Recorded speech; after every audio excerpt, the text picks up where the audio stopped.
Die Here Jesus gaan verder in sy voorligting, sy lering aan sy volgelinge.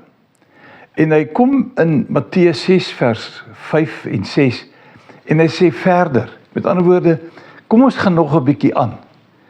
Kom ek gee julle nog 'n bietjie inligting. Verder, as julle bid, met ander woorde, as julle met julle hemelse Vader in gesprek is, en bid beteken nie net om met hom te praat nie, maar dit beteken natuurlik ook om na hom te luister. Maar as julle dan bid, moet julle nie soos die skynheiliges wees nie. Daar is met ander woorde mense wat maak asof hulle die regte pad loop en die regte dinge doen. Hulle is skynheilig. Wat doen hulle? Hy sê hulle hou daarvan om in die sinagoges en op die straathoeke te staan en bid sodat die mense hulle kan sien.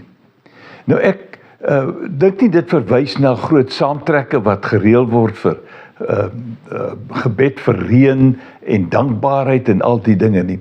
Dit gaan oor mense wat selfs op hulle eie staan en sorg dat mense weet hulle bid. En ek dink daar is tot vandag toe nog mense wat dit subtiel doen om jou te laat verstaan. Ek het vanmôre 2 uur het ek voor die Here gelê ensovoorts. As dit so is, dan is dit reg. Maar die Here Jesus sê, jy moet dit nie eintlik so verkondig nie. Hy sê, ek verseker ek julle, as iemand dit doen, hulle het hulle beloning klaar weg. Hulle beloning lê dan by dit wat mense van hulle dink en nie noodwendig wat God van hulle dink nie.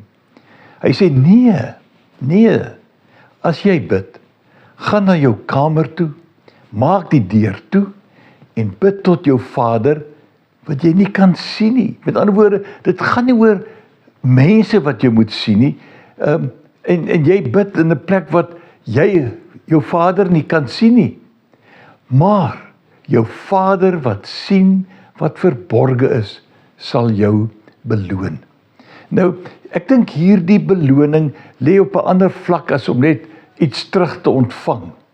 Dit kan miskien ook beteken dat sulke gebede wat in stilte en in verborgenheid amper gedoen is, sal beantwoord word. Want jy soek nie mense se verering nie.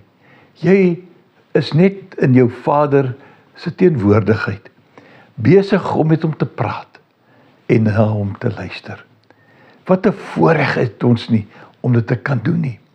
Daardie lyn, daardie kontak tussen ons en God is altyd daar. Kom, ons gebruik dit op die regte manier en loop mooi.